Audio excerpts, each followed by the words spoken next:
ball finds a hole up the middle. Steps up, goes deep left side. Receiver open, counting. Touchdown, Titans! Takes a nice shot outside the goal box, and he will break the 0-0 tie. Fantastic shot by Kenloff Solon. Giller makes a move, a good one, opportunity here, the Bears score!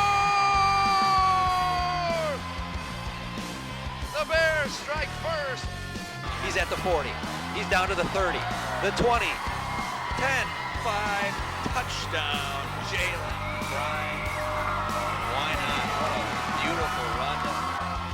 Maureen there, fights her off the puck, opportunity here, another sit, and a goal! Second chance effort for the Pioneers. Put the icing on the cake, if you will, Michael. Go down and got to the outside and said good evening and good night.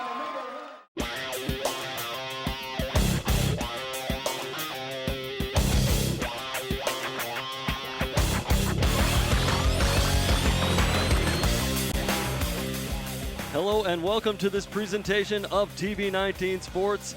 We are here at White Bear Lake South Campus for a very special broadcast. We have the Classic Suburban Championship of Ultimate Frisbee, where the White Bear Lake Bears play host to the Hudson Raiders, who have come over from just across the river in Wisconsin. I am Sam Erickson, along with my esteemed partner, Alex Wested. How you doing tonight, Alex? I'm doing all right. Thanks for having me. It's my first time behind the mic here. All right, we're very glad to have you.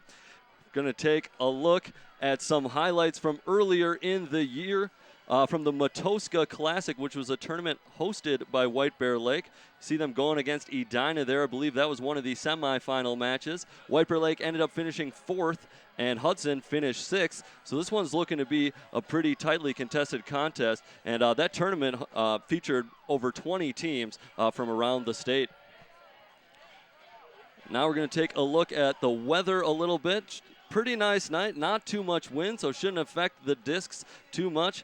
And we're mostly cloudy and at about 69 degrees in what should be a beautiful night after a beautiful day here in late spring in Minnesota. And our aficionado Alex is going to give us a few tips and things you're going to need to know about the sport that you may not be too familiar with. Well, Ultimate Frisbee is more than something you just see played on college campuses. It is an official game, and it's grown quite popular here in White Bear Lake. First thing you need to know, 7 players to a side. First team to 15 will win each game. There's a halftime once we get to 8 goals. Disc may advance in any direction that the thrower decides to throw in, but you may not run with a disc, just like in basketball. It's a self-officiating sport. That means that players will be expected to make calls and be good sports about the things that happen on the field. And, of course, teams will switch ends after each score, so that way the wind does not come into factor. Well, we'll definitely get more into depth with some of those things as the game goes along. We'll have the start of the Classic Suburban Championship after the break. We hope you stay with us.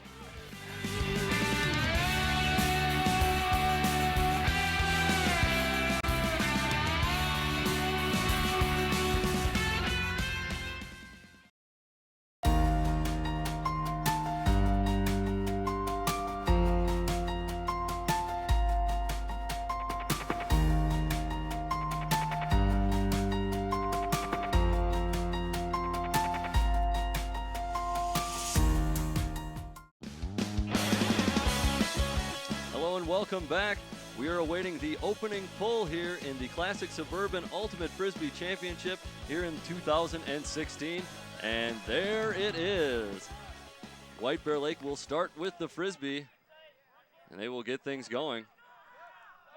You see how White Bear Lake was trying to get their offense going quickly so that way Hudson didn't have the chance to set up. And so far it looks like they're going here with the swings.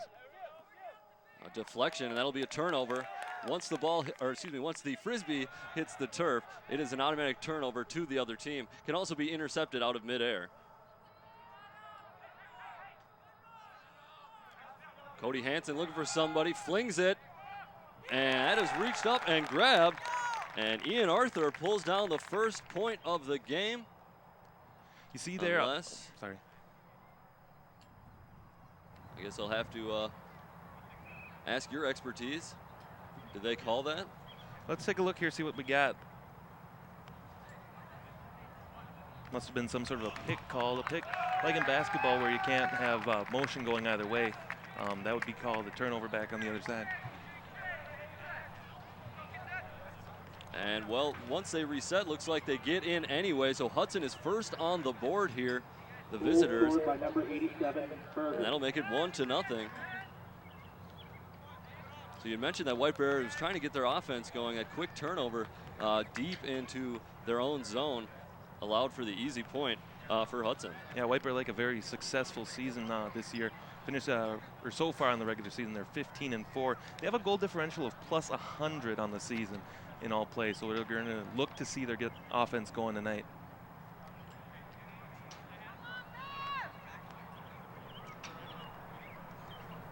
And we're awaiting the next pull now after the Hudson score.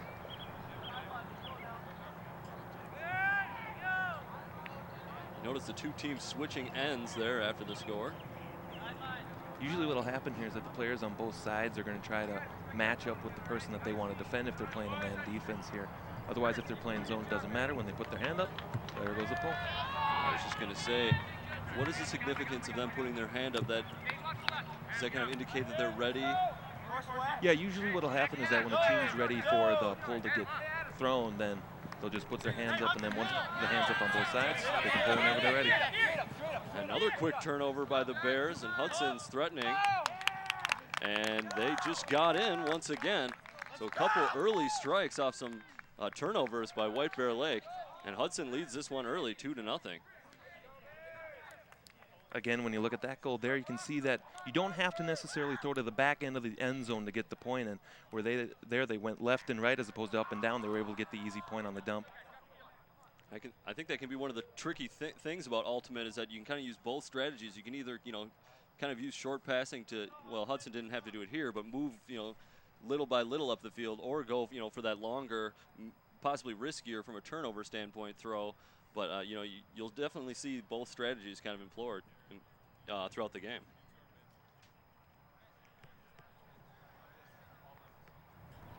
All right, you see Hudson there. And maybe we'll get a shot of the White Bear Lake players signifying that they are indeed ready. Of course, as you said, game is self-officiating, so that's kind of one of the parts is the players kind of, letting the others know when they're ready, not the other team trying to sneak it in before they're not ready, which, may happen in other sports, trying to take advantage, unfair advantage of another team. For sure, sometimes you'll see players and coaches try and rush that pull after a point, especially in tournaments when there'll be time limits. Unfortunately, in these regular season games, there's no time limit to those. First to 15, and they'll break after 8 points. So White Bear with it once again, and a long throw. And Hudson there to knock it down. That's number 9, Eric Holter, with a nice defensive play. Questionable decision to go early or go deep so early. He had several dumps behind him. Yeah, especially when they haven't really been able to get anything going on offense. And what a great catch. That's Zach Ryan, number 2 for the Hudson Raiders. He laid out and caught that one one-handed. And good defense from the Bears. Outstanding defense. As an offensive player, you're told to go towards the disc, and there the Hudson player just stopped in his tracks. That was 29, Danny Powell. He was an all-conference nominee as a sophomore, number 29. And you see Powell can't quite bring down the Frisbee there, a little bit high. And Hudson will take over again. This is going to be a difficult play, and good defense. That one was just hanging up a little bit too long, and Kinseth Hicks able to knock it down and get the Frisbee back for the Bears. On defense here, you can see Hudson moving 3 players down by the 3 people that are closer to the disc. Those are called the handlers, who are like the quarterbacks on the field. And then these 3 people that are moving around are called the cup. And this is a zone defense they got going here with 1 man far back to try and prevent that last back. Kind of what we saw in White Bear's last possession where they tried to throw it deep and that one defender back was able to make the play. A bit of a different strategy this time for White Bear. Trying to go little by little, back of the end zone. Hicks elevates, and he brings it in. An outstanding jumping catch there from Hicks. The handler just put the disc right to him, right where he was able to jump up, catch the disc. Only he could get it, and the Bears are on the board. So that's more like it for White Bear. Nice job moving it there. And you see, now what do they call that? The throw, you know, it's not the traditional throw, but it's more the kind of the underhanded, sort of goes out and then back in. Well, that's what they call a forehand throw, where the disc rests on the thumb and then has the pointer finger and then the middle finger stretched out so that way the disc is being thrown like it's flat on a table. A lot of times what coaches will tell their players is that to imagine a glass of water is on that Frisbee and that they want to keep that glass of water from spilling any on it. So nice throw there. You kind of see, you'll see, you know, a variation of throws used throughout the game. You know, simply because it kind of affects the way the Frisbee will fly. And, you know, you may have, the defender may close you off on one type of throw, but, you know, you have another throw available. Absolutely. It depends on the, like you were saying, it depends on the type of situation you have. If you're forcing towards a dominant hand, you'll more likely see a forehand throw. Or if you want to go deep or they're giving you that space to throw deep, that's where you'll see the backhand. The more traditional throw, as it were. Sure. Now, is there any difference in terms of the distance you can get from a, you know, underhand or overhand throw? Well, it depends on the thrower, really. Like on the pull there, you just saw an outstanding backhand throw. He got all the action behind it, was able to throw it very far down the field. But for some players, it's easier to throw that forehand. Hudson with it now after the pull. 2-1, they lead. After a couple of early turnovers on White Bear Lake's first couple possessions. Raiders moving it short now. Now here's a long throw.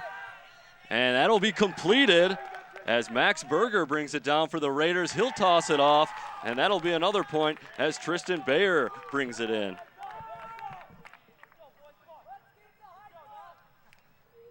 We'll go ahead and take a look at this one here. Like I was talking about before, you talk about the last man back on defense. And on that play, the Bears did not have a defender who was last back. They had two players from the Hudson side that were back there. They were able to complete the far pass and then the short little dump for the goal. An easy throw there, as you saw on the replay. And I'm sure Hudson will hope that they can get him like that all night long. So 3-1.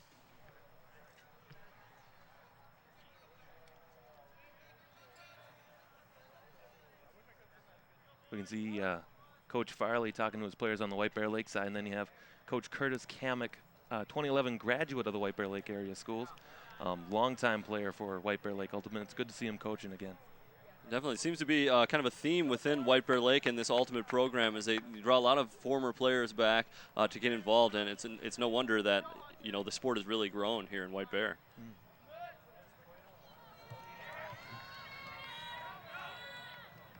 So another draw. White Bear sits back, and they'll take it. Little bump there. Powell, a little give and go. White Bear Lake's on the move now. Thrown ahead and caught for a score. And that was number 19, Chris Clark, another all-conference nominee. He is a senior, and I'm sure he'd like to go out with a victory here in tonight's championship game. Well, we'll take a look at this one here. The play started well behind the goal line. You had Hudson using the zone. Hudson using the zone defense again here. We take a look. Quick passes here beat the zone defense every time. There you see two Bears on camera with nobody on them. And then the deep pass that gets up, he jumps up, senior gets it, and it's 3-2. You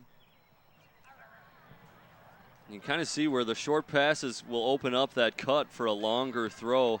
You know, with the defense kind of having to focus, you know, not dropping back as far, you know, it kind of makes them push up, and then all of a sudden you can cut and get behind them.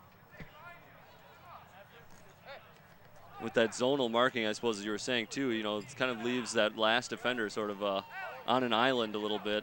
If the you know, if the offensive team is able to get a few people behind.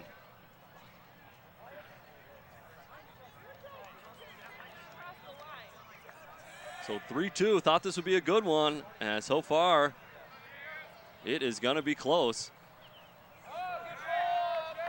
Nice long pull, goes across the field, and Hudson will pick it up.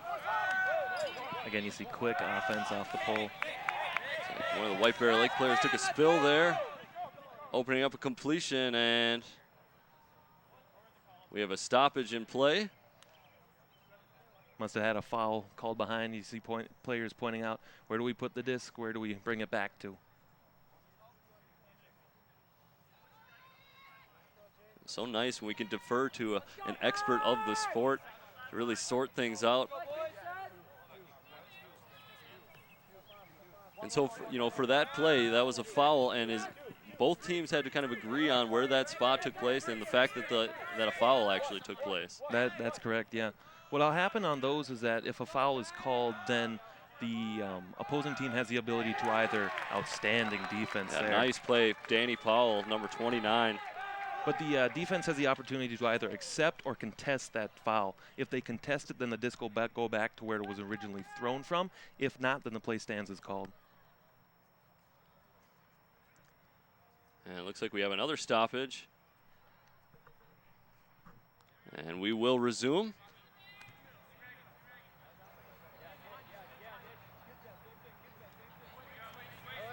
Nice idea to dump it back. Go for the safe option as White Bear Lake's trying to build something here on offense. Risky pass, but completed.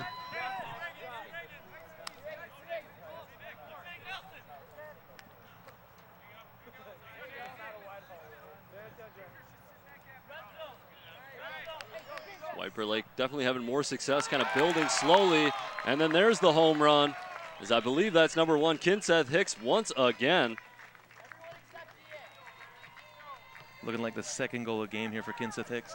A lot of things went wrong for Hudson there. They had the zone, they had the cup set up well, but unfortunately it fell apart. Some players went to go back into some sort of a man coverage, and the zone doesn't work well unless all the members are committed to it and that cup can move fast enough. The Bears were able to dump the disc around, keep it moving, and as a result they were able to beat the very soft Hudson D on that play. You can really see where those quick passes do a lot of damage in terms of confusing the defense, whether to stay in man, whether to stay in the zone rather, or pick up a man that may be getting loose, and it kind of just breaks down the defense. As we saw there, wide open defense or wide open offense in the corner, easy points every day.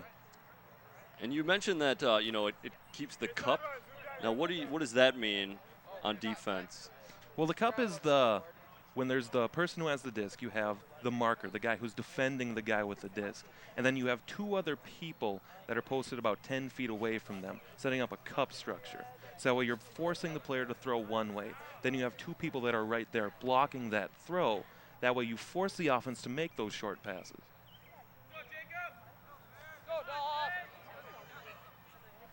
See what type of defense White Bear Lake will go with after this draw. And they have, in fact, tied it up at 3. So after a slow start, the Bears are right back in the thick of things. Looks like we had a little collision.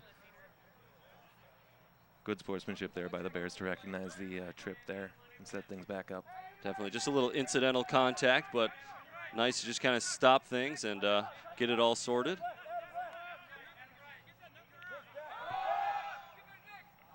You saw that cup kind of in action there, thrown over by Hudson, and they're going to try and make something of it here. Yeah, sort of an augmented cup, so that way you don't have them as close, but you have them more spread out, kind of like a zone defense in football. Is that kind of designed to invite a longer throw? Oh, definitely, yeah. Well, there's a successful long throw as 22 Alex Collins gets on the board for Hudson, and they regain the lead real quick.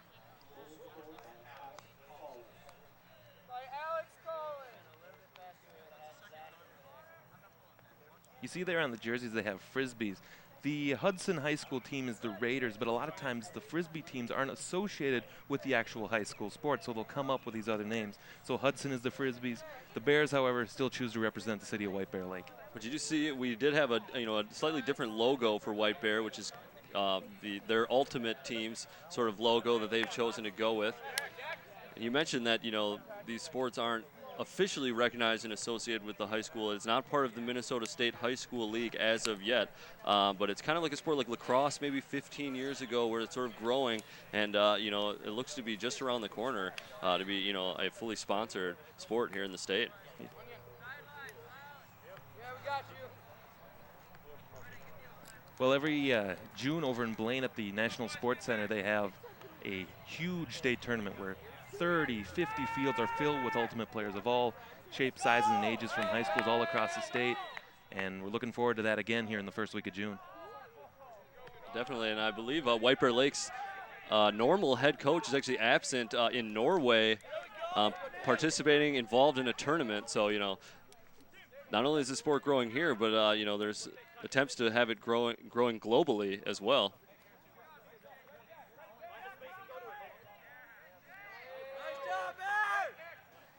You see the hammer throw just got completed there. Definitely a more risky throw because you can't really control where it's going because the disc is straight up and down as opposed to more vertical where you have that control.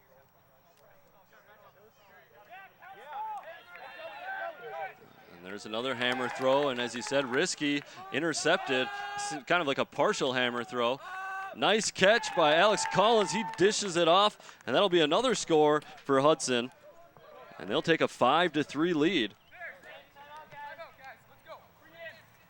It was interesting. You just mentioning that overhand hammer throw. Kind of looks like someone's, you know, slamming a hammer down when they throw the disc.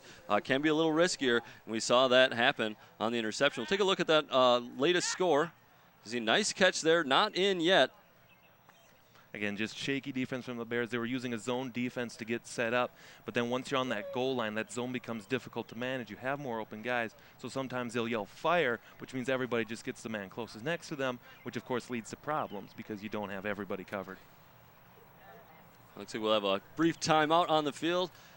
So we're going to remind you, TV 19 sports fans, to always get involved on social media. We want you to like us on Facebook and, of course, follow us on Twitter. We can be found if you search TV 19 Sports on Facebook or Twitter.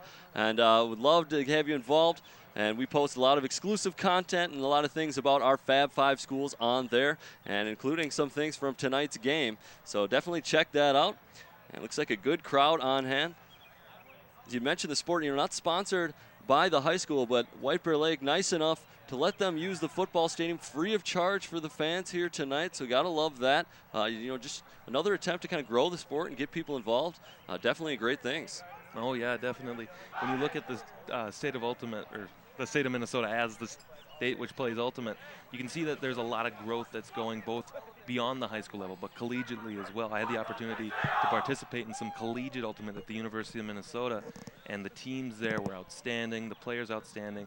It's a great game, and if you have the opportunity to play and you're listening to this broadcast, want to find out more, just talk to somebody. That's right. There's definitely, you know, some things in the works, have been in the White Bear Lake area for Youth Ultimate, you know, some camps and things like that. But, you know, that's a nice thing about this sport, too. Kind of like, you know, a basketball or a soccer. It doesn't take a whole lot of equipment, a whole lot of gear. You know, even if you just want to practice a little bit, all you need is a Frisbee and a friend, something like that, and, you know, you're on your way to start playing. Yeah, definitely. I mean, even so much as just going out to a park, playing a little catch with a Frisbee. Kind of getting to understand and how to throw some of those different, you know, your traditional, your underhand, your hammer throws. Definitely a long learning curve on some of the more tricky throws here.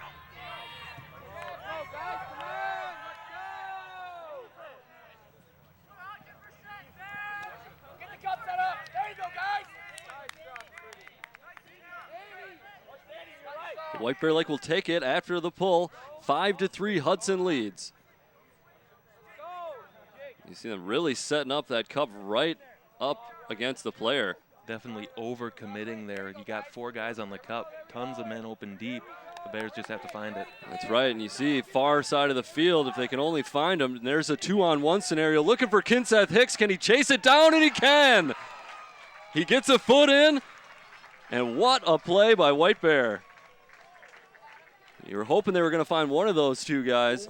Had a nice 2-on-1. Definitely had the guys open for both sides here. Let's take a look.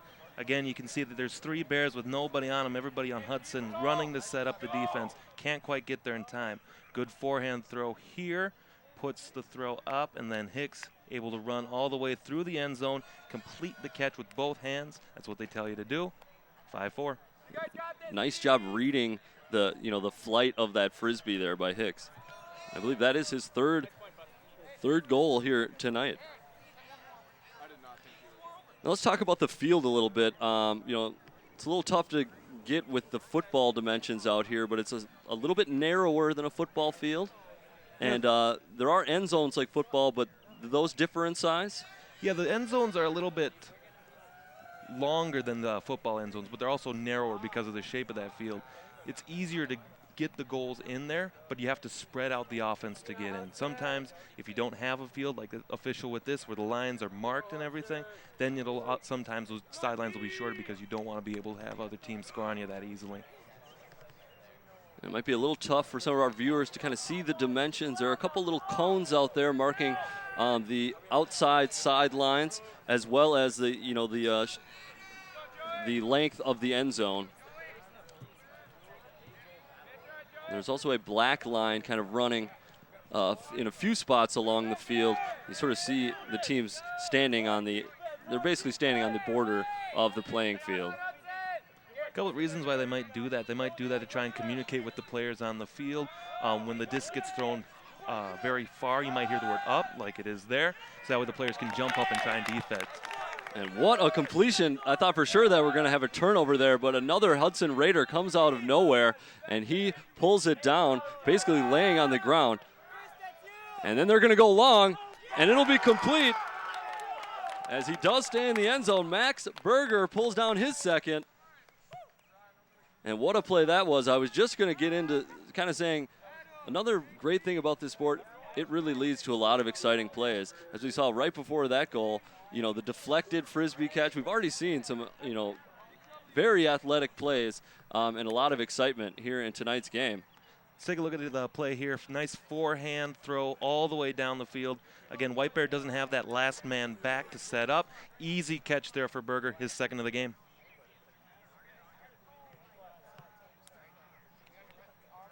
So it makes it 6-4. Now, when one team reaches 8 goals, we take a break, kind of a halftime. And it is 1st to 15. And that is just 1st to 15. There's no win by 2. Well, no, there is a win by 2 in the event that it should be tied at 14 or 15, and then they'll keep going until the sun runs out. And until someone gets up by 2, right? Very interesting. I thought there should be something like that in play. I saw a game a couple of years ago where it was right at 15, and then they kept going because no one could get that lead by 2. Game ended up being 22-20 at the end of it. So they will play all night if they have to. That's right. A little extra Frisbee. Nothing wrong with that.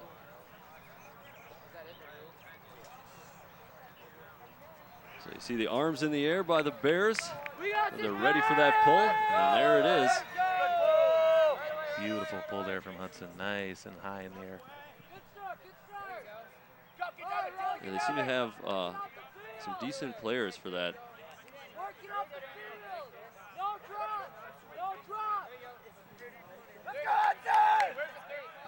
So White Bear going back, trying to build slowly. And finally they're going to see an opening, and it floats just over to the defender, and it's complete.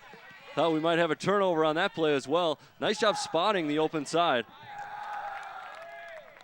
The Hudson defense stands strong there, gets the turnover, almost a turnover right back. That would have been disastrous for the Raiders had it been right by their own end zone. Tipped, and that one is caught once again. So Hudson getting a little bit of good luck. Sure, that's some of it here with Ultimate. Got to have some good Frisbee luck. They'll always tell players that if they're playing defense, you always want to catch the Frisbee. Never tip the Frisbee, because like we saw there, huge opportunities for turnovers. And this is another thing that can happen on turnovers. Players they see that turnover and they start going the other way, trying to catch the team off guard that just turned over the Frisbee. And we're going to see it right back again. Does he keep the feet in? Got a discussion on field. Yeah, I had a feeling we were going to have a discussion. I'm still looking around for referees. Now, what's the rule there? Do you have to have 2 feet in, 1 foot in?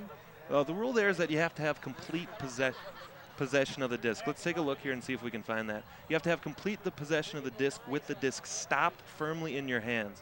So we see here that as the deep ball or deep disc goes here, see that he has it in the one hand, And it looks like, if the black line is the line, it looks like he has 2 feet in from our viewpoint. And so is it 2 feet in and possession, full possession? 2 feet in and in full possession is the rule here. And that's kind of why they encourage the the kind of the clamp catch, the two-handed catch, because that that prevents from any kind of fumbling with it. It really you can really secure it. That's correct. When the situation calls for it, there he had to really reach out, and they are gonna reach a decision, and they will say it is good. And I think they've probably got it right there after looking at that replay. Unfortunate for White Bear, but a nice play by Hudson. Well, the tough thing that you have to do there is that it's up for the player who catches the disc to make the call on it. So you can see there where he's looking. He's looking at the Frisbee, making sure that he has that possession of it.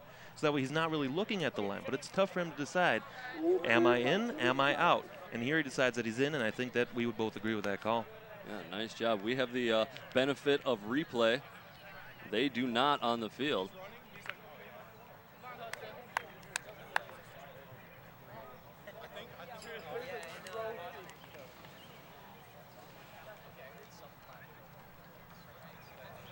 Just a beautiful night here. A gentle breeze. As we await another pull. Hudson 1 point away from getting it into the break at 7. I believe this is their biggest lead so far here tonight, up 3. Definitely will have to wonder how White Bear Lake is going to make the adjustments here in the game, because they're rushing their throws a little bit. I'm sure Coach Kamek and Coach Farley are telling them to slow down, stay chilly, as the players say. And they haven't been really doing that here in the first half. So if they can slow it down, let things set up, instead of rushing some of the throws like they have been, they might be able to get back into this game. Yeah, it seems like a couple of them are kind of caught up in the excitement, want to get that championship. So we'll see if they can kind of calm things down. They have done a good job when Hudson's opened it up a little bit, gone up by 2 to close that gap. Definitely answer right back. So we'll see what happens here as the pull sails out of bounds. Now that's an interesting thing as well. That's correct. If the pull sails out of bounds, then the team has the option to either bring it to the center of the field where it went out, or sometimes on fields that are specific for Frisbee, there'll be a little thing called a brick mark in the center of the field about 25 yards out from the goal line. You can see they're about 20 yards out, but because it's a football field, they don't have that brick mark set up. Do you think that playing on the football surface has any effect on these players at all? I think that for White Bear Lake it does for sure. They normally play at Sunrise Park Middle School just a few blocks down. That's an all grass, natural grass field. Whereas this turf, it's a little tougher to get footing, especially with some of the cleats that these players have. And you can see that early on, a few people are slipping and sliding. And there's a questionable play there. We'll have a decision as a late deflection came in. Nice defense by 52. That is Jake Dalhoff. He kind of came in there late to knock it down, but it looks like they'll say that it was completed. Probably some sort of a contest foul there, where the play went back to the original throw and they were able to set up and do it again. And when you say that contest foul, was that on the reception, or was it on the thrower then in that situation? That would have been on the reception, because the Hudson player thought that he had caught the disc, whereas the White Bear Lake player thought that he had not, so they send it back and they do it over again. I see. Yep. So that's where when they can't reach an agreement, it's almost a do-over. They return the Frisbee to where the play started and kind of resume from there, as if that foul or that play had not happened. So White Bear Lake is really going to have to go the length of the field here. Tough play setting up here against the sideline, too. You can force to throw up that line, but with that cup covering up the line, you have to get really short, really inside before you can make any throws. You can really see that cup, how it forces them to kind of go one direction. Yeah, like you said, if they're pinned up against that sideline, that really limits. Here we go, White Bear trying to do some things, and Kinseth Hicks is doing his best to keep his team in it. And he'll get an assist on that one as Tim Rockford, the senior, number 7, hauls it in. That makes it Hudson 7, White Bear Lake 5. Nice job there for the senior Rockford. Couple of different things they had going here. You take a look, again, wide open defense. White Bear Lake was able to break through the cup. Outstanding catch there by Hicks. Then the easy throw to the end zone for Rockford, who's wide open. And once again, we are tied, well, not tied, 7-5. Now, on that play where Hicks caught it, do you think that they had the disc fallen to the ground, would there have been a foul call? There was a little bit of contact from the defender, but I think Hicks had it already. So it's sort of if the player has caught it and then there's some contact, no foul. But if that contact, obviously affects the catch, is that sort of when the foul will be called?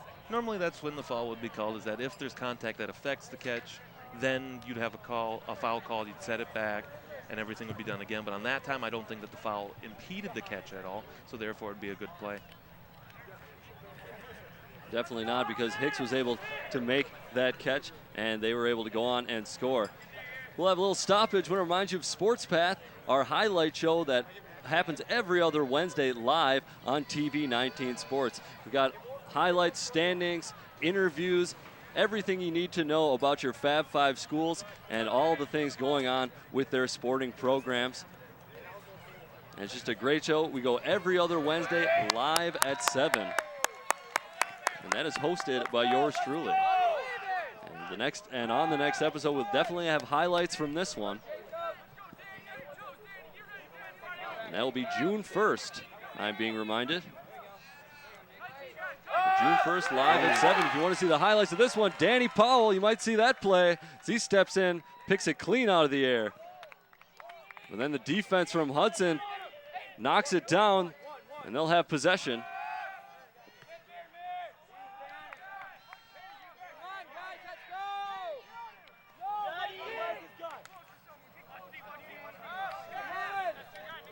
You can see difficulty of that self-officiating sport might cost the Bears here. And it will, as I believe that is 87. Berger once again getting in. Max Berger, so that makes it 8-5. Hold on, maybe not just yet, as everyone's kind of standing still. Again, like I was talking about, you had the confusion of the not self-officiated sport where there wasn't an official on that sideline to make that initial call. Bears were confused, didn't really know if it was good, if it was out, and then Hudson was able to capitalize. They kept going, and they were able to get that easy point. Good catch here, catch, run, throw, and then right into the end zone. Good point for Berger. I'm not sure why they pulled it back, but that was not, they called that no good there. And White Bear Lake just intercepted the Frisbee, and they will take over. So big break for the Bears there. And unforced error as that one goes low and hits the turf. You can just see White Bear Lake playing a little anxious, kind of maybe trying to do a little too much. Seems like a lot of their scoring drives have been, when they've been in pressure deep in their own zone, and they've kind of been forced to build it slowly and then go long. Definitely high expectations for the Bears. Expected to win this game with ease, but haven't quite been living up to that with their offense yet. It's got to be a little bit tough with head coach gone. But a lot of good coaches in this program, as well as players that just know this sport. And that's more like it. Tough throw. And Powell, I think Powell was in. He threw it away, threw it ahead just to make sure, but Danny Powell pulls it in. And that makes it 7-6, so kind of a swing here from when Hudson thought they maybe had it at 8, and we were going into halftime 8-5.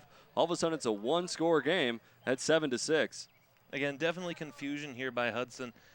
All sorts of people that are open. Powell gets the goal, first one across the line, but Hudson might want to consider switching to a man defense here because the cup isn't quite working against the Bears as well as they want it to. Yeah, it seems to be more of White Bear Lake making errors on themselves rather than, great Hudson defense. And so once White Bear Lake maybe finds some of those open players, they seem to be kind of missing a couple guys that are open on sides of the field. Once they start finding those players, they could really open things up and kind of change this game. And what a shot there. Nice camera work. Just out of the reach of that defender. And, like with that zone, as you've been saying, if that defender can't make the play, it's going to be easy scoring all night. So 7-6. I'm sure White Bear hoping that they can do some things on defense, tie it up, and then maybe go into the break with the lead. Huge point for the Bears there, too. Definitely looking in, going at the half, down 8-5. But now they get that extra point, it's 6-7. then they might be able to come back, tie it up here on this point, get that point, go ahead and be up at the half. Now you mentioned some of these players are wearing cleats. Are there Ultimate Frisbee specific cleats out there, or do they get them from maybe some other sports? Just kind of what a player feels personally. Well, in my playing days, I had soccer cleats that I got from a sporting goods store that was around here. A lot of players will use those soccer cleats, but however, they can't use the metal cleats. So baseball cleats are out, football cleats, more likely than not, are also out as well. So it's really up to the players to decide what's right for them. Now, would you ever see anyone kind of wearing just traditional tennis shoe, or?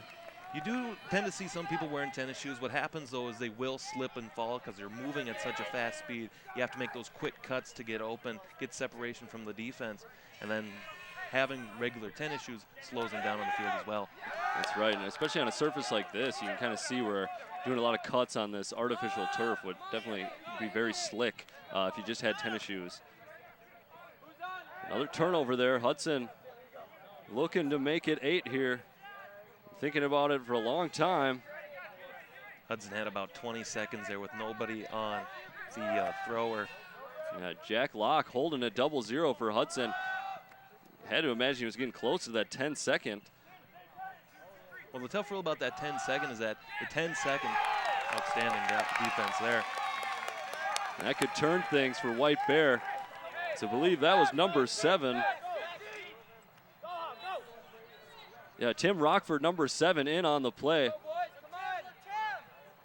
A risky throw there. Rockford unable to get it. We might have a foul. Might be arguing for a strip on Hudson here as it went up top. It looks like Hudson will take the Frisbee, though. And they're going to go long. This player streaking towards the middle of the field. Low throw. Can't quite drag it in. And White Bear will take it over. Good job for Hudson there, keeping the disc nice and low so that way only they could get it on that possession. I've noticed every once in a while a player will kind of touch the Frisbee to the ground after a turnover. And another unforced error from White Bear. Is that just sort of something unique to that player, or is that part of kind of restarting after a turnover? Usually what players will do is that when the disc is dropped and there's a turnover, they'll tap that disc back on the ground to signal to everybody that the disc is back in play. Kind of like if there was an official, you'd see that whistle, see some sort of emotion, and that way people would know. It depends really on the player, though, if they want to do that or not. Just going to ask if that was required. There's a long throw looking for Berger. I don't think he's going to get there unless it curls back to him, and it does! What a catch! Number 87. Max Berger, and he's got 3 or 4 goals here tonight. And what a way to end the half. 87 getting some love from his teammates. And let's take a look at that one again. You can see Berger here with his 3rd goal of the night, 4th unofficially. You can see a nice forehand throw deep down the field. Berger running towards it. You can see that he's sprinting all out. Takes that last second dive here, both hands on the disc, right in the breadbasket, and is able to land with the completion. What a play. This kid came to play. Headbands, glove, knee braces, he's got it all, and he is diving and catching everything. All right, well, that is our first half as we are now at 8. Hudson leads it 8-6, trying to pull the shocker here in the Classic Suburban Conference Championship. We will have that second half for you when we return.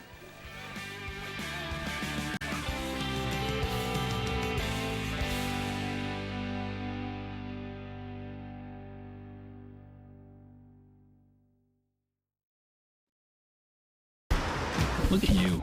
You're at the top of your game. You're unstoppable. Nothing can throw you off track. Wait, is that your car? Uh-oh. Yeah, I saw that coming. That will throw you off track. You're looking at around 10 grand in fines, legal fees, and increased insurance rates. Let's try this again. Smart move. Because buzz driving is drunk driving.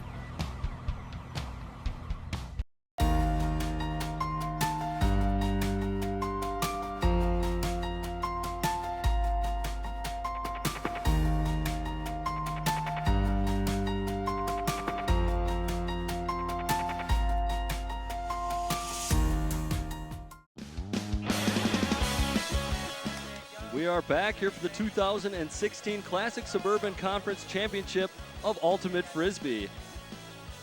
And what is a beautiful night here in the East Metro. And we are awaiting the pull to start the second half, and there it goes. And that is a high arcing, good pull from White Bear Lake. Well, it eventually sails out of bounds. I think I spoke too soon there. Yeah, so far, early stats from the first half. 2 players on each team lead in goals so far. You have Kinseth Hicks for White Bear, 2016 Rookie of the Year nomination. He's got 3 goals for the Bears. And then on the Hudson side, you got Captain Max Berger, number 87, with 3 goals as well. I'm not sure if they've determined those awards yet, but Kinseth Hicks definitely making a case for himself to be Rookie of the Year in this game. He's got about 3 goals, and he's really been the spark for White Bear Lake on offense, who have been struggling, to say the least. Yeah, him and Danny Powell have been working well together so far to get this offense going, but you have to get everybody in. No one can go the full length of the game without taking at least a little break. It's just been more about execution and maybe some poor decisions for the Bears. Just not making the right throw at the right time, and then also not being able to execute when they do have open throws. Now, there's some good execution, and it looks like the halftime may have done them some good. They get the Frisbee right away off the draw, and they're able to score. Not sure who got that one. It was 36. Matsfield pulled it in. There you see. Nice job by our camera crew. Nice goal here for the junior to get things going in the half again. Cup fell apart for Hudson. Nice quick little throws, keeping the disc moving up the field. Eventually you run out and you get an end zone. You're saying Hudson ran that zone in the first half. What kind of defense was White Bear Lake? Were they in a zone or? Well, White Bear Lake in the first half was switching between their zone, that zone cup defense, and they were also doing a little bit of man defense as well. I know in the earlier points they were going with that man defense, but then somewhere in there the coaches must have suggested, let's try the zone, try and slow down because they're beating us deep a lot. Definitely, yeah. They got beat a couple times early. Just Hudson getting behind the defense for kind of too easy of a score, so no wonder the coaches thought about a change there.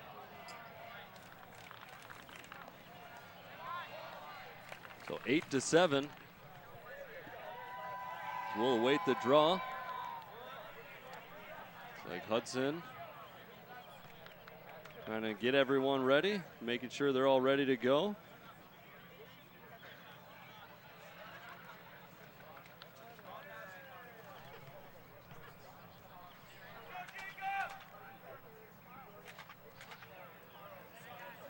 All right, and here comes the draw. Excuse me, the pull.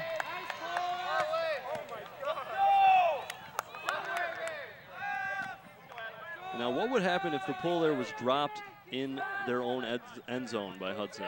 Well, what happens is that if you drop the pull, it is like a turnover in the regular game. But if it's in the end zone, then you'd have to bring the disc back to the other side of the end zone line so it's in the field of play. Then you have to set up some sort of an offense and try and get the disc in the end zone. So almost kind of the equivalent of the ball being placed on like the 1 yard line or something in football? Or in this case, on the centimeter yard line. Oh, I see. So pretty much on that line. That's going to be easy for White Bear, and we are tied up at 8. Kinseth Hicks once again, I believe his 4th goal now. And he keeps things going. Adam Egemo with the assist. He's kind of one of the assist men here for White Bear Lake. He is what they call a handler, a little bit better with the Frisbee, kind of the quarterback, if you will, but multiple handlers on the field at once, right? That is correct. You have typically you'll have 3 handlers and then 4 players that are the wide receiver roles, and they call them cutters, where they're out there trying to get open, make those cuts. You see on that play, Kinseth Hicks ran to the corner of the end zone, able to lay it right on the line. Boom goes the dynamite. We got a tie game.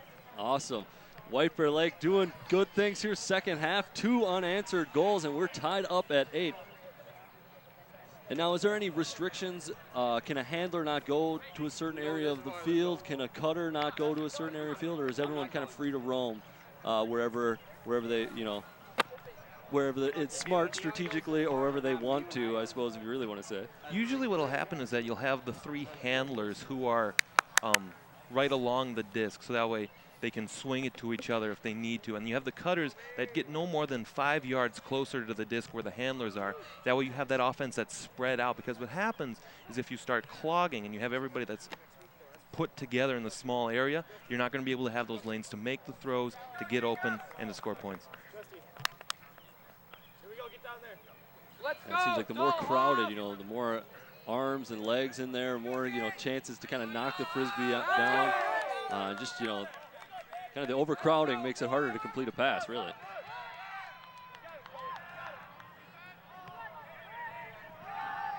Well, Hudson looking to do something here. Trying to make a full possession. Berger decides to go long, and he might have somebody. And I think we might be out of bounds. Pass was completed. It's a great throw to Eric Holter, who drags it in, but it is out of bounds, and White Bear Lake will take over. Excellent put there from Max Berger all the way to Holter, but again, just a couple of feet outside the line, and they'll come back the other way. That was a brilliant throw as it kind of right on that line. Just sort of the receiver's momentum kind of carried him out. And Berger, 87 on Hudson, really came to play here tonight. We saw a brilliant catch to end that first half. And then he can also throw it a little bit too. White Bear Lake looking to take their first lead here.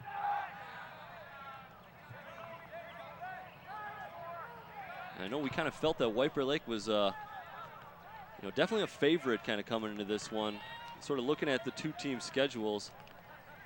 Yeah, you look at White Bear Lake, they had 2 wins against defending conference champion Matamidi, 2 wins against a very good team in Stillwater as well. And you see why they had so much success this year as they get in once again. It looks like a tale of 2 halves, at least to start here with the second half, as White Bear Lake takes their first lead of the game, 9-8. Good mark there from Hudson to try and cut off the throw, but again, just too much open space there for Chris Clark to find an opening and catch the Frisbee, give White Bear Lake the first lead of the game.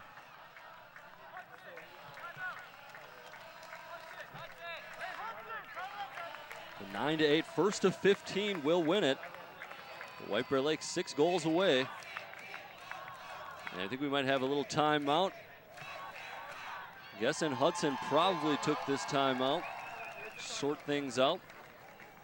And with this timeout, we want to remind you that we're always looking for volunteers here at On Location TV 19 Sports. If you have any interest in running camera, doing graphics, some of the behind the scenes work, we always need that help. And the more cameras we can get, the better. We get more angles, better replays, all that good stuff. And it's just a great, great opportunity to kind of see how things work behind the cameras at these sporting events. You got any interest in that? Feel free to call Arlen Becker at the number there on the screen or email him there at that email address. And wonderful job by our crew here tonight, as always. I know everyone was excited to get an ultimate Frisbee game under their belt. Kind of the first time that's happened. We take another look at a fine replay from our camera crew. And Chris Clark, number 19, senior, and he is an all-conference nominee. See there, Bears are getting excited. Scored 3 unanswered here to open up the second half. Good timeout here by Hudson, trying to recollect their emotions, have a plan on defense, because so far what the Bears wanted to do, they've been able to do here in the second half. And Hudson, if they want to keep close, they need to put a stop to it now. If you're Hudson, you almost wish you didn't have to take the break there at 8 points. They really had a good thing going before we had to take a timeout.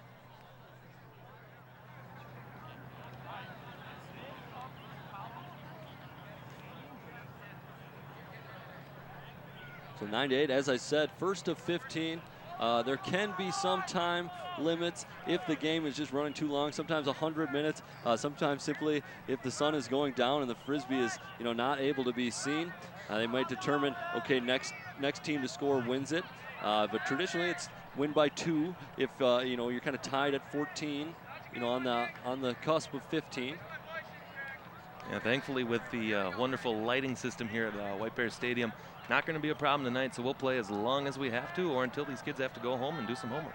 And that'd be kind of some fun to get a little Frisbee under the lights. I'm sure, they don't get to do that too often. White Bear does not play their home games here at the stadium regularly. Got to get in here a little bit with that Matoska Classic tournament a little bit earlier on in the year. So Hudson receives the pull in their own end zone, and they will play it out. If that disc does go into the end zone on the pull, they do have to play it from where it lies. Normally on other throws, if it goes into that end zone, they can bring it out, but on that pull, you have to play it where it lies. And an errant throw from Hudson, almost tracked down, but it'll be a turnover. Now let's say the pull goes out of the back of the end zone. Is there any ruling for that situation? Well, for that situation, what will happen is if it goes out of the back of the end zone, then you have to bring it to the center spot where it went out, right on the goal line. And what will happen there is that teams will try and get at them to force close to the body, put the hands far out on the mark, so that way they can't throw that deep, try and punt the disc away and set up on defense. Almost turn it over on purpose just to sort of, get better field position or get out of their own zone, where they might risk a turnover and an easy score for the opposition.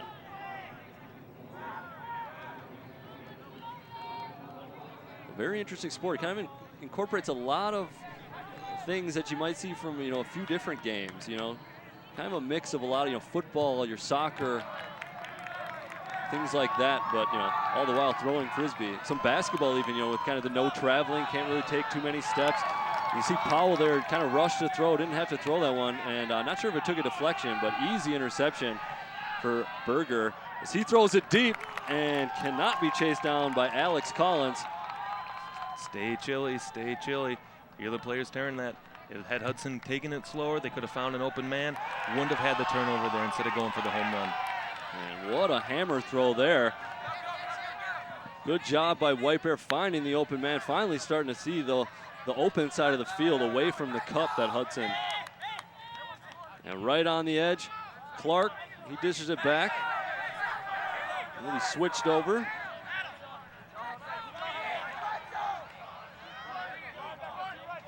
White Bear trying to do something right in front of net. Jake Delhoff kind of do a little give and go. Deep, misread, but eventually caught. Nick Nelson, what a job. Number 71, he kind of misread that at first, but able to recover with some good speed. Yeah, definitely misread the disc here at first. Nice put, again, there you want it to be high above that defense. Nelson's able to get there, get 2 feet in bounds, get in the fast lane, Grandma. The bingo game's ready to roll. Bears have a 2-goal lead. You see that Hudson defender a little disappointed on that one, thought he could have had it. I think got a little, Nick Nelson got a little help as that Frisbee kind of came back to him as well. So his original reading wasn't as bad as he maybe thought. You see a lot of these seniors getting involved here for the White Bear Lake team. Nelson getting his first, Rockford got one, as well as some of the major players, Chris Clark. And then there's Adam Egamo, an all-conference nominee, number 10. He does a lot of the throwing, assisting, I should say, for this team. He's probably their best handler out there.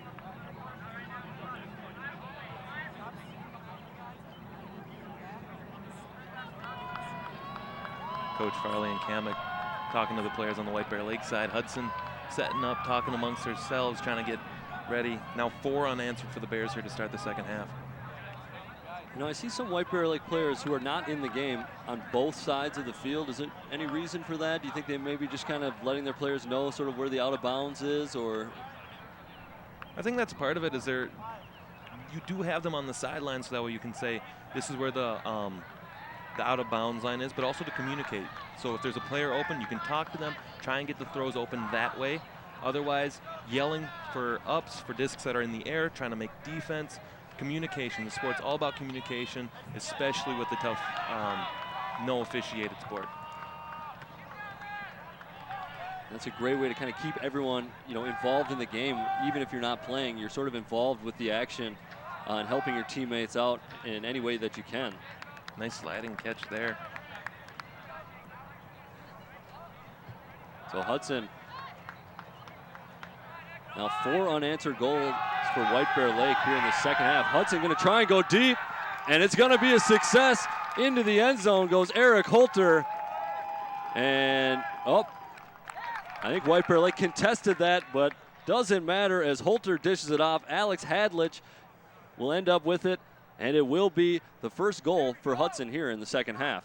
On that play, I think we had where White Bear Lake was contesting that the disc was run into the end zone as opposed to caught in the end zone. So on the play, you had number 9, Eric Holter, who was catching the disc with that deep, had a great cut going straight back, had his man beat, but wasn't quite in the end zone. He was able to dump it off to Hadlick and get Hudson back on the goal on the scoreboard here in the second half. And as you mentioned before, this can be one of the tricky parts of the self-officiated sport, where White Bear Lake, some of the players maybe thought, okay, he's good, he's in, and kind of gave up. Then there's someone contests that. Hudson does quickly restart, but maybe some of the players a little further downfield for White Bear had already kind of given up on the play.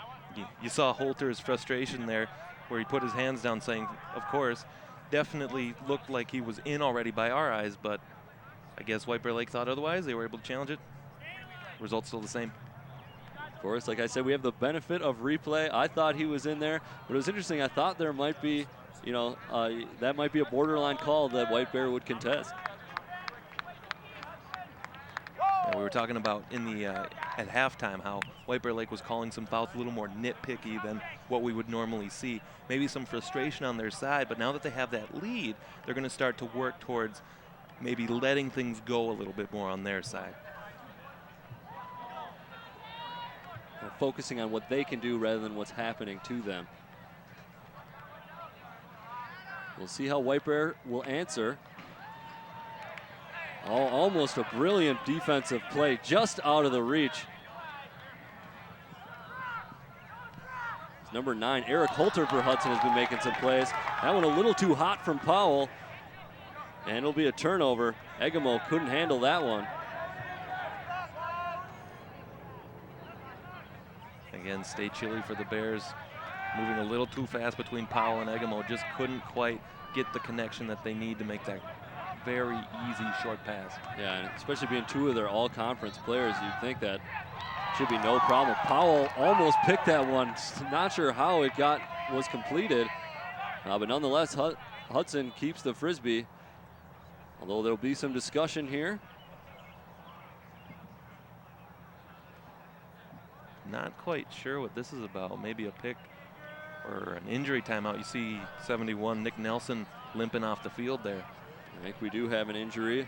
And I think Nelson just caught it there on the bottom of your screen at the start of that replay. I think he just clipped his foot kind of on a Hudson player. And it took a bit of a knock. It looks like he's kind of addressing that foot over on the sideline. And fortunate for White Bear as they kind of get a chance to set their defense here with Hudson threatening. And a high lofty throw, and that's going to go to nobody as it sails out of bounds. Egemo does catch it, but he is out.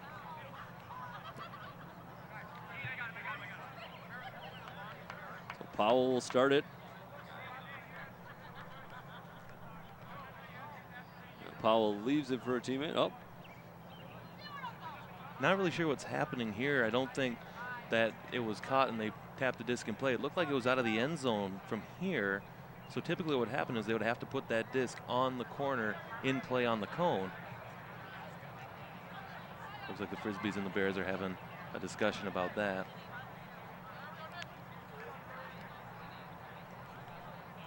See that high arcing throw. I mean, there's no question it's out. You see, brilliant shot there. And looks like we're ready to resume as White Bear will just take the Frisbee, kind of where that play began. They'll look to increase their lead. It's back to just 1 now as the Bears lead at 10-9 after trailing the entire first half. Egemo chases it down. He'll pass it ahead.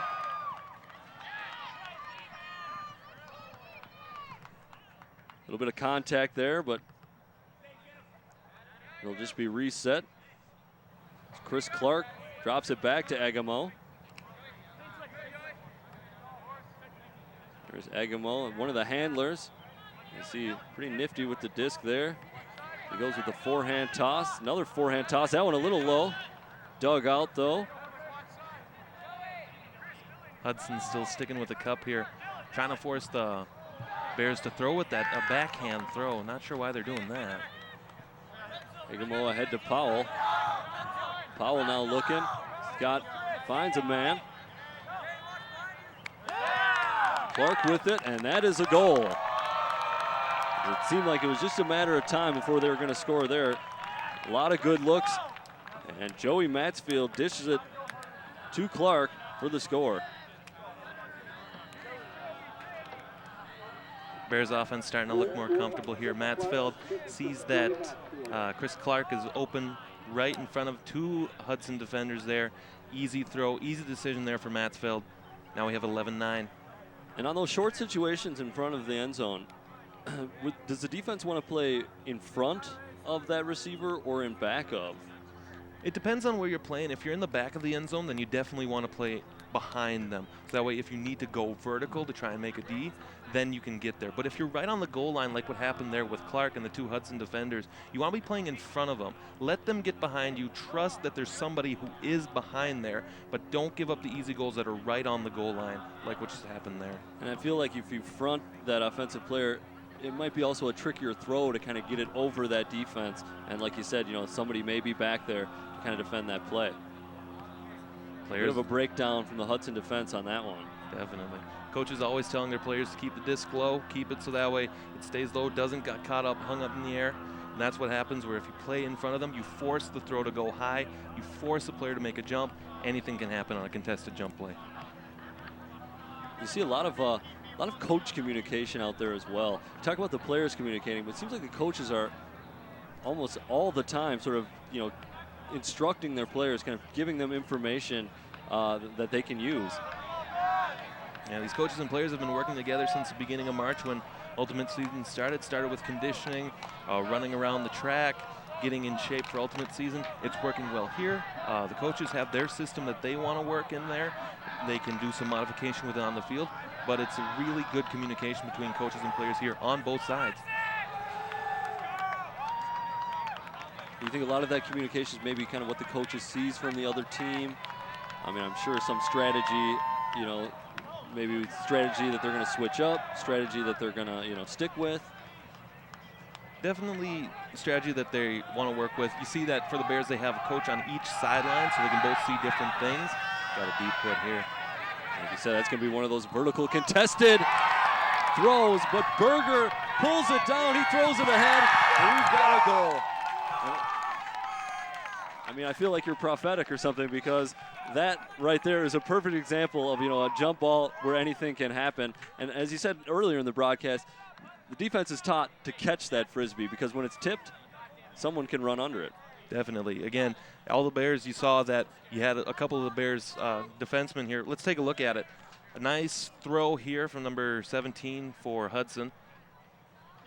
Throw going up. Looks like the White Bear player didn't just stop moving, didn't catch the disc. You see Max Berger able to get there, make the completion, and throw the nice, easy pass for Zach Ryan to get Hudson within one. And that's a pass that really should never be completed. You saw that very high arcing coming back. Unfortunately, as you said, the defender from White Bear Lake wasn't the aggressor, wasn't going after the Frisbee, go to the Frisbee. Sometimes, it can be a little bit complicated in this game, reading the flight of that Frisbee a little bit. That sometimes stalls players, kind of gets them flat-footed a little bit because they aren't sure whether to jump, run under it, or whatever. But just a bit of a misread there, and, led to a Hudson score. Give credit to Hudson for keeping it within range here. They, again, expected to be not the closest of games here, but Hudson's done everything that they can to keep it within a goal or two. They've had a lead for most of the game. Only this recent surge from the Bears have been able to give them that lead. So 11-10, first one to 15 gets the championship. Now it looks like this one might come down to the wire. When either team opens up a bit of a lead, that other team's kind of right on their heels. Though it took 4 unanswered goals for White Bear to get a 2-goal lead here in the first half. They might be paying a bit of a price for having a bit of a lackluster first half.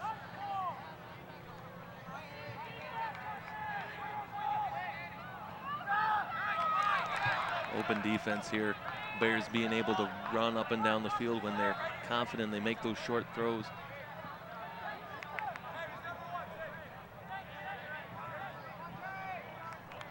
Jake Dahlhoff looking for a player, gets Danny Powell. Powell just drops it back for Dahlhoff. And Dahlhoff gets it back. So Dahlhoff and Powell doing a little give and go. And they might just inch their way all the way up the field. As you see the cup from Hudson being a little more relaxed there. Definitely have the ability to do that with that relaxed cup. Two guys wide open, work your way up the field. Kinseth Hicks, number 1. He's had a great game here tonight. Powell switches the field, finds the open man. And that'll be a goal as Dahlhoff finds Clark into the end zone. And Clark's starting to rack him up here in the second half. Yeah, Clark with his 4th on the game so far. You see the Bears going over there to congratulate him.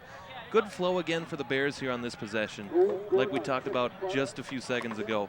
Good flow between the handlers to move the disc up the field, get closer to that end zone, and then eventually find that open man in Chris Clark. I think some good vision on there too, you know. Not trying to do too much. Stay chilly. And it pays off. 12-10. White Bear Lake, a couple steps from that classic Suburban championship. You can hear the White Bear Lake fans that have come out in very high numbers here tonight to support their team.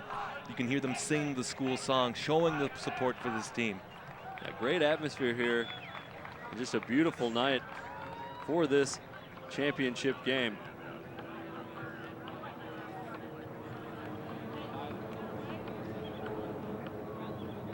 We've got a great sunset out of the western side of the stadium, just above the trees.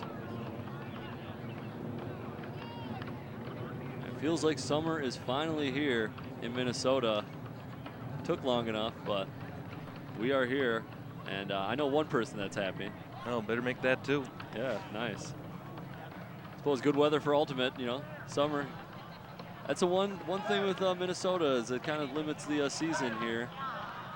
I think some of those warmer weather climates is where the sport started, to thrive a little bit. I'm sure where they could play all day, all seasons. Is there anything that ultimate players can do in the winter to, other than just sort of cross training, things that they can do to actually practicing throwing and things like that? Well, depending on the community and the district that they'll be a part of, you see sometimes that ultimate players will play ultimate in the fall as well. I know that White Bear Lake has a team that goes out, they play in the fall, and they play consistently against other teams across the state. Sometimes you'll see players do cross country, you'll see them do Nordic skiing to keep that endurance up as you're running up and down the field. Keep that going ready for when the spring comes and you can play Frisbee again. It's definitely a sport where you're going to need some endurance and some energy. A lot of running. And just too long. Hudson will turn it over. That could be big for White Bear as they're sitting on 12 goals. That one's complete. Clark back to Dahlhoff to Powell. Dahlhoff holds. He'll go underhand. That'll be complete. Oh, and almost defended by Hudson, but that's a goal. 53, Jacob Johnson on the end of that one. He is a junior here at White Bear. Everything went right for the Bears here. You see this nice throw. He throws it so that way it's curved, so that way it can curve around the defenseman and hold the line. You see that the missed attempt there is deep. Almost got it, but then you see that Jacob Johnson is able to get in there, make the catch. He's fired up, and so are the Bears. That's right. He can taste that trophy as White Bear now only 2 goals away from the championship.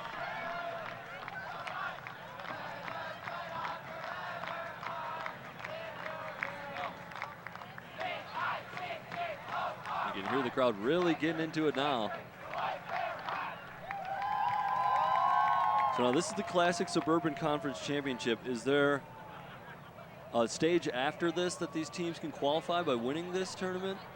What will happen is that this game will go towards their seeding in the state tournament. We take a look, or the state will take a look at all of their records from the regular season, from tournament play, and then when it comes time for state, they'll have them sorted by their record, by their goal differential, and then by their sportsmanship rating as well, through spirit of the game. What will happen is that after every game, teams will do some sort of a spirit activity where they show sportsmanship, appreciation for them, especially with Hudson making the drive out here, and then they'll be able to rank them according to that. Wherever they're ranked, that's where they'll play, that's where they'll get seeded. Depends whether or not they can go on for a state championship. Yeah, you know, you often, if not always, see the two teams kind of get together after the game, and what you mentioned. And that's kind of the phrase that they've coined for this sort of sportsmanship, this, you know, unofficiated game, just kind of the general, you know, spirit, I guess, for lack of a better term, of Ultimate Frisbee is the spirit of the game. And I think that's one of the best parts of this sport. Definitely. You see players that, even though they're going hard for an hour or two trying to play Ultimate, they'll unite and they'll be able to be good sports after the game.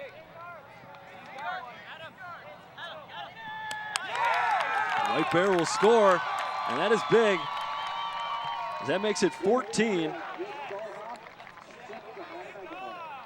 Egemo goes to Dahlhoff on that one. Egemo showing why he is an all-conference handler there. Dahlhoff with a second on the game. You can see that the Bears are close to clinching that conference tournament. You see they're getting the trophy ready down on the field. That may have, you see the Hudson Spirits, not what they were in the first half. The body language is a little bit sour.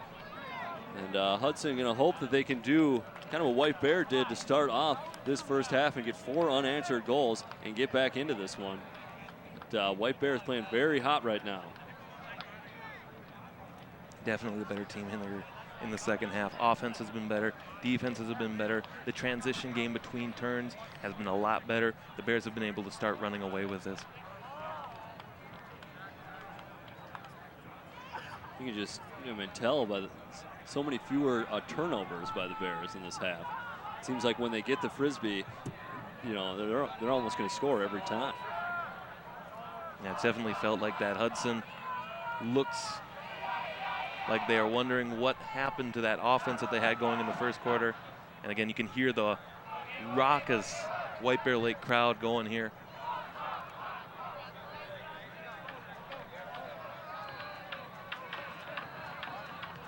Players, the coaches, the fans all know that they're one score away from the 2016 Classic Suburban Conference Championship. There goes the pull. Looks like this one is going to sail well out of bounds. This might even find the crowd or us in the press box. Does not. You see a nice catch there by someone helping out here. They might want to sign him up for the team. He brings that one on the track. So the out of bounds pull. This one will be placed kind of in the middle of the field where it went out. Yep, this one will be placed in the middle of the field because it didn't go as far as it needed to, so it'll be placed in the middle of the field where it went out, not at the brick line. So with White Bear on the verge of a championship, not what they needed there with that pull, as it might give Hudson a good opportunity to score here.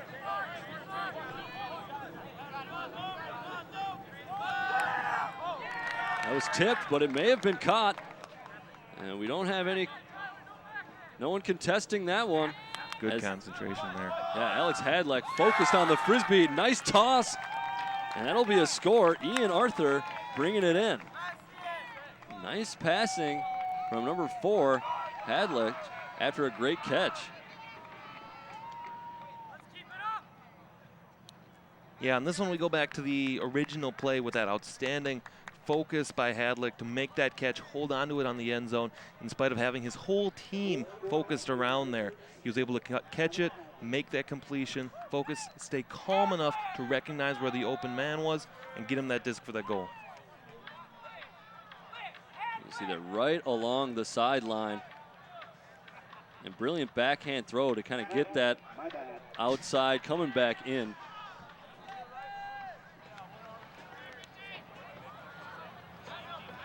It's going to be a big possession here with White Bear on the verge of victory. You might have Hudson force the turnover here. We'll see if they still go with that couple or if they revert back to that man. Try and take away as many guys as possible. There's kind of an increased aggressiveness when you're sort of trying to just force a turnover just to get that Frisbee back. Maybe kind of go for interceptions a little bit more, kind of, attack the handler a little bit. Well, I think you're definitely trying to force a turnover here. You see on this initial throw a nice deep pull. That'll go right to the goal line. Hudson's able to run down there, get that defense set up, and hopefully force that turnover. Still looks like they're using that cup, though. And they are, and that cup is pretty close to the handler. Dalhoff dishes it out. Egemo now with it in his own end zone. And White Bear able to get out of it as Dalhoff finds Johnson way ahead. And they're off to the races, but just a little bit too far. And Hudson will have an opportunity to get close.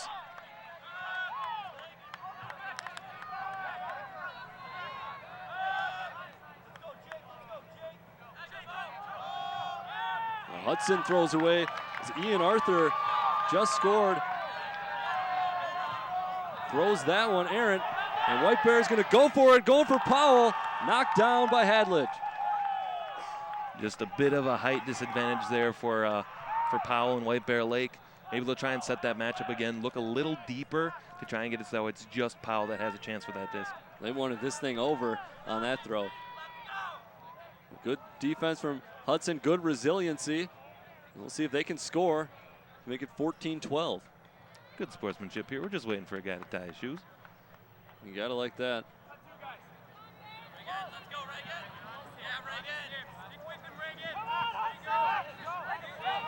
Hudson's going to go long, trying to make something happen. Danny Powell's there, and he'll pick it clean. Rush throw because of the stall count there, almost got to 10. And that'll do it.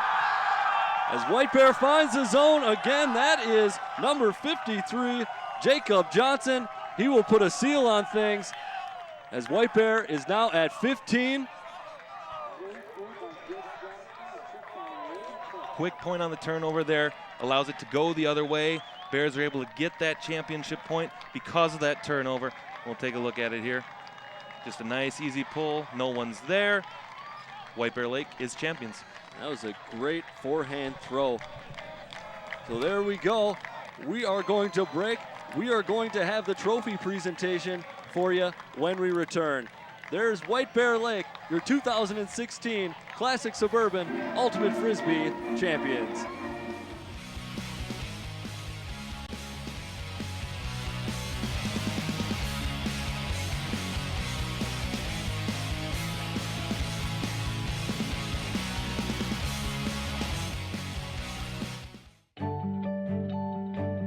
Community media, from my point of view, is organic. It's power.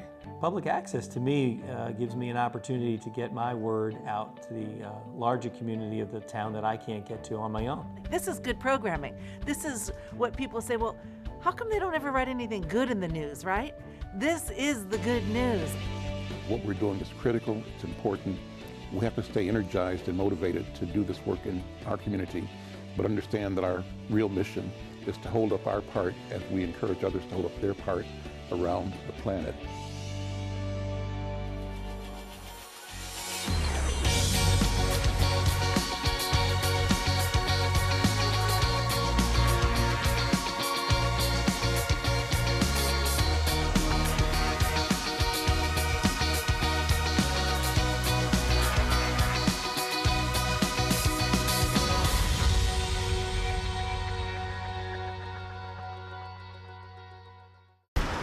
Look at you.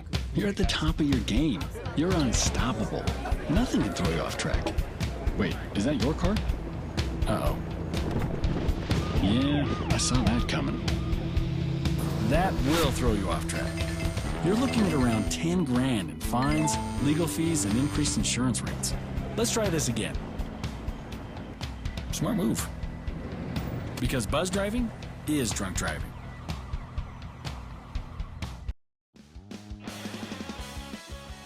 Before we present the Classic Suburban Trophy to your 2016 champions, the White Bear Lake Bears, we would like to first announce the 2016 Minnesota Ultimate Classic Suburban All-Conference Team, as voted by players and coaches from around the conference.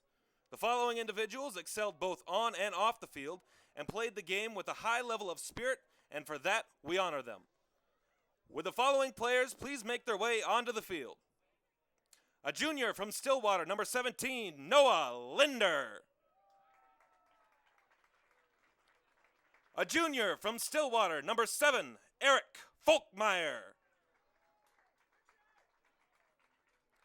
A junior from Matamidi, number 11, Anton Rothweiler.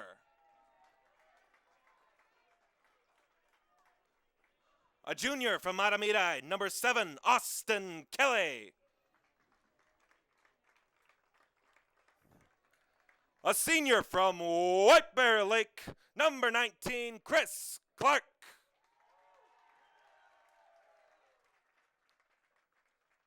A senior from White Bear Lake, number 10, Adam Egamo.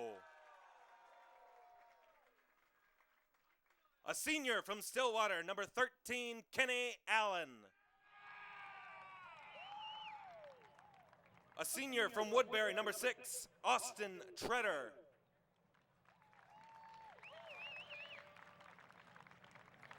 A sophomore from White Bear Lake, number 29, Danny Powell. And a sophomore from Matamidi, number 77, Scott Kruger. Now for your 2016 Conference Rookie of the Year. A sophomore from Matamidi, number 9, Kai Greenberg.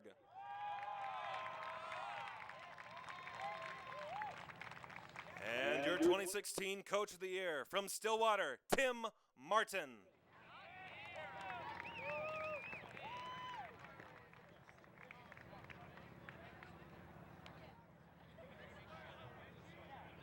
Let's hear it again for your 2016 Classic Suburban All-Conference team.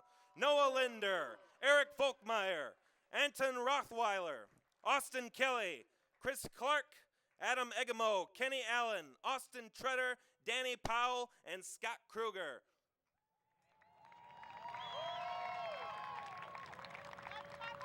These individuals will be included on the All-State ballot when voting opens at the state tournament in June. Congratulations again, everybody.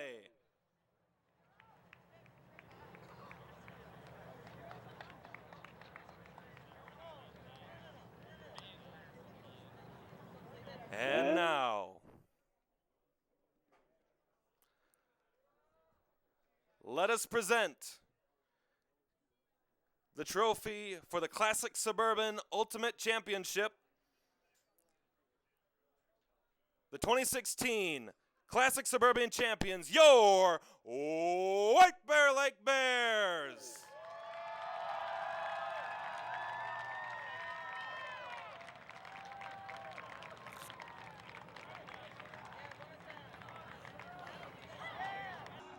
All right, welcome back. I am here with a couple of victorious White Bear Lake members of the Ultimate Frisbee team. They just brought home the Classic Suburban Conference Championship for 2016. Regan, how does that feel? It feels excellent. We had a tough year last year. We lost to Matamidi by 2 points. We had a rough first half today, but we came back and rallied and got the W. That's right. Things started a little bit slow in the first half. Was there anything said at halftime to kind of turn things around? Absolutely. We know we can play better than we did, and it was the energy. You know, we had the fans here cheering for us, and so it was we know we had the guys. We know we had the will to do it, and we came together and got it done. Nice, very good. And so you won the Classic Suburban Conference Championship. What's next for this team? So we reached Division I, so that'll mean we get in state, and that'll be June 4th, and that's in Blaine. So if anyone's out in Blaine, can go to that. It's fantastic. Oh, well, you got certainly a good following here. So you know you're going to have some fans up there in Blaine. What's it like kind of playing in a big game like this and getting a chance to play in the stadium? It feels great, especially since we're a club sport. It really brings like some legitimacy to the sport, and it just feels fantastic when all the fans come out and cheer us on like that. It makes us feel so great, and we play great. Awesome. Well, there you have it, a couple of champions, and we look forward to covering a lot more Ultimate Frisbee in the years to come. Congratulations, guys. We wish you luck at state.